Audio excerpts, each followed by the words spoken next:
देश को आजाद हुए 76 वर्ष से ज्यादा वक्त गुजर गए। इस बीच सरकार की कई जन कल्याणकारी योजनाएं धरातल पर उतरी, जिनका लाभ आम आवाम को मिला। लेकिन बिहार के औरंगाबाद जिले में एक गांव ऐसा भी है जो आज भी बुनियादी सुविधाओं के लिए तरस रहा है, आज भी सरकार की योजनाओं की बाट जोह रहा है।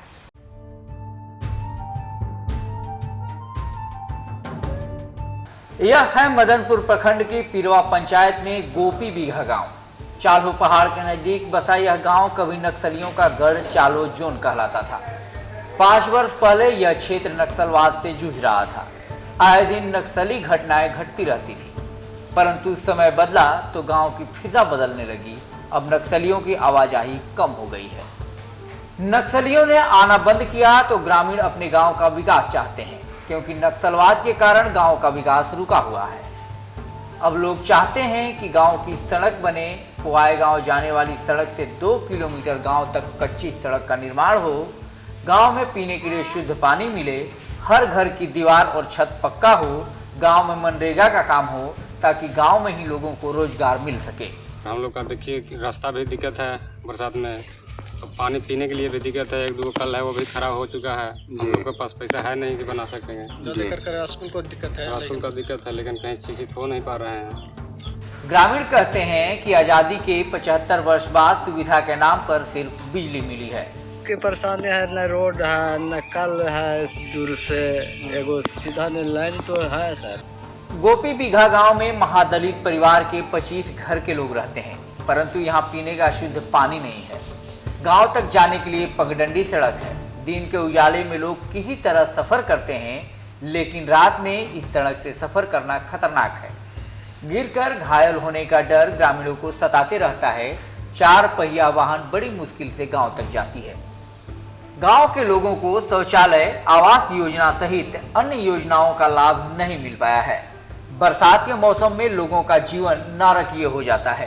यहाँ पर तो जैसा कि रोड नहीं है जी, और कल भी तो डैमेज है जी, घर तो कच्ची है।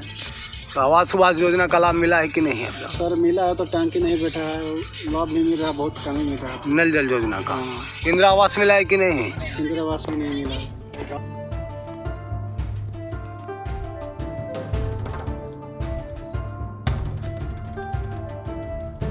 गांव के लोग कहते हैं कि यह गांव चालो पहाड़ के नजदीक है, जो कभी नक्सलियों का गढ़ माना जाता था।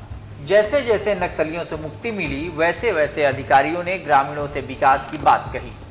कुछ हुआ नहीं। जिस तरह गांव के लोग बरसों पहले जीते थे, आज भी हालात वही हैं। ग्रामीणों में सरकारी सिस्टम के प्रति विरोध है। गांव वालों ने बताया कि बीमारी की हालत में एम्बुलेंस बुलाने पर कच्ची सड़क होने के कारण गांव में एम्बुलेंस नहीं पहुंच पाती। इससे मरीज या गर्भवती महिलाओं को चारपाई के सहारे पक्की सड़क तक पहुंचाना पड़ता है। वैवाहिक समारोह के समय गांव के बाहर ही वाहन खड़ी होती है। गांव में जाने के लिए सड़क नहीं होने के कारण गांव के लोग अपने बेटे बेटियों की शादी मौसम का हाल जानकर करते हैं। शादी विवाह के दौरान हल्की बारिश पड़ गई तो यहाँ दुल्हा दुल्हन को कंधे पर बैठाकर गांव के लोग विदा करते हैं। तो यह थी गांवों के देश भारत के उस गांव की कहानी, जहां तिरंगा तो हर साल गर्व से फहराता है, लेकिन आजादी का जश्न अधूरा ही रह जाता है। केंद्र सरकार हो या राज्य सरकार, उसकी कोई भी योजना इस गांव तक पहुंचते पहुंचते रास्ते में ही कहीं दम तोड़ देती है और लोग हर चीज से महरूम रह जाते हैं। विकास इस गांव के लिए उस सपने की तरह है जो बंद आंखों में बड़ा मीठा दिखता है, लेकिन जब नींद खुलती है तो सब कुछ टूट जाता है।